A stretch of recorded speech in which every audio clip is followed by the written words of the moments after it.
Joining us here on Mondays in Midtown is Mr. Ed Clark, Recording Secretary of the St. Louis Police Officers Association. Thanks for joining us, Mr. Clark. Thanks for having me.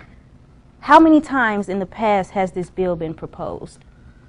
That I couldn't answer you. I've been a policeman here for 18 years, and I can probably every year there's been some sort of push for it. However, in the last 2 years, there's been a very strong push for local control, the most organized effort to date.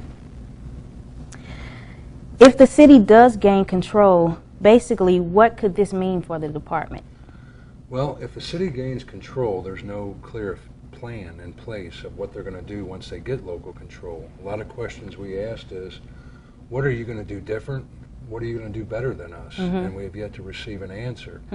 The only topics we've been talked about is, what are we going to do with the pensions? How are we going to fix the public pensions? And that could be a whole topic in itself, is what's going on with the pensions here in St. Louis City and around the nation. So we don't know what's going to happen. It's a big unknown, and that's one reason why the policemen here are scared of local control. We like to refer to it as local politician control, because we think that local politicians are going to be involved in the day-to-day operations of the police department. And I guess there could be good and bad to it, but this fear of unknown makes us think that it would be bad. Right. They don't know. They can only have one police department here in the city. What would happen with the airport police? What would happen with the marshals? A lot of those men may not be able to come to our department because of our fitness test or different standards that we have. And I'll just point to one thing, this unknown.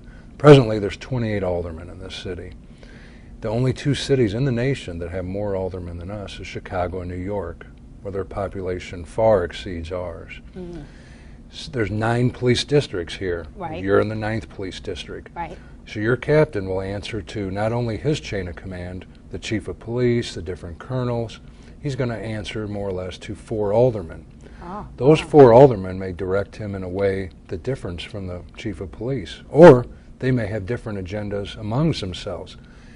And we would think it would be, how would he make all those people happy? That would be a tap dance, and we're afraid, and what we've seen in the past is that you end up in this merry-go-round of supervisors who are getting transferred here or there, and the police department never has a time to start their crime-fighting initiative because people are constantly being moved, trying to make the different personalities happy.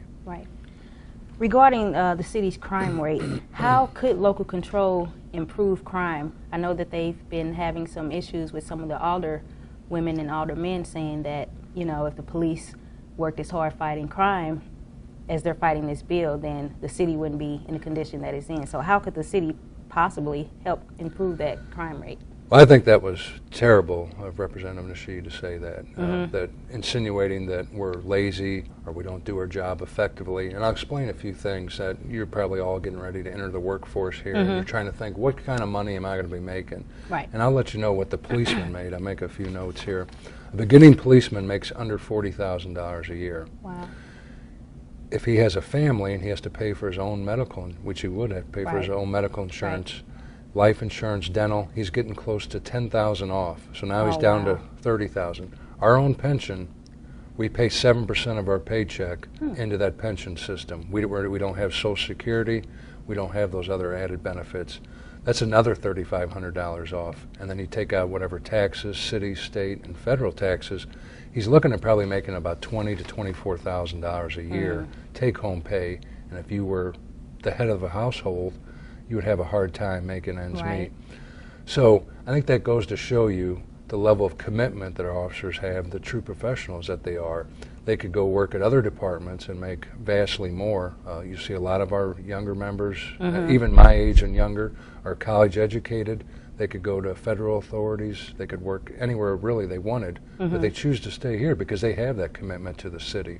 This lobbying we do on behalf of the Police Association, we do this in our own time. The police department, they actually mandate that I can't do it when I'm working. I have to do this on my own time, and it means that I feel strongly, as do our members, about this issue.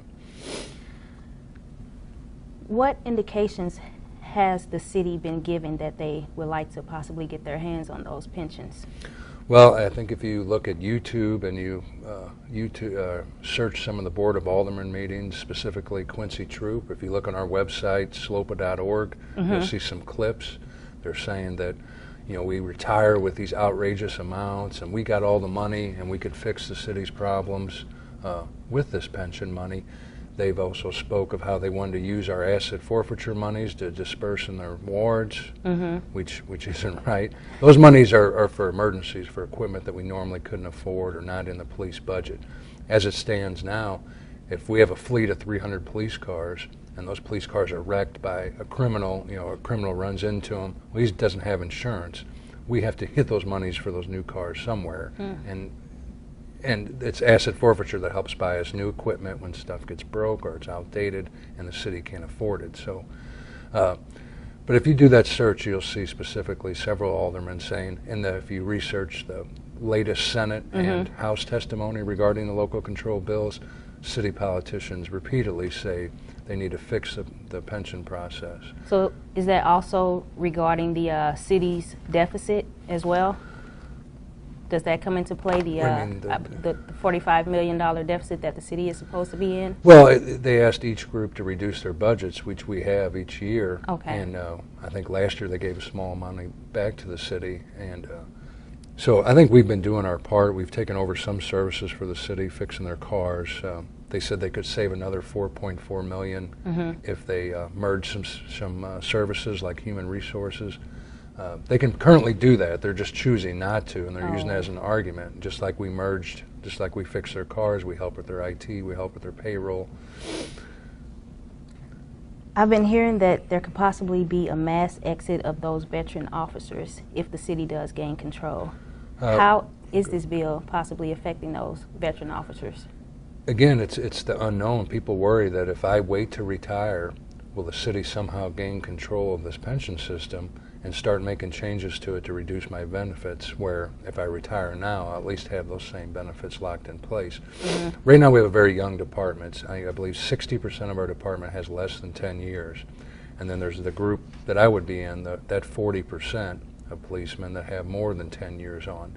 Anyone that has 20 years on can retire at a partial retirement, just 40% of what your base pay is. So you would have to go to another job, but if you believe that you're going to lose that 40%, there are going to be people, and they have expressed that they're going to leave prior to any city taking control. So now you got your veteran officers from 20 years to 35 years departing early.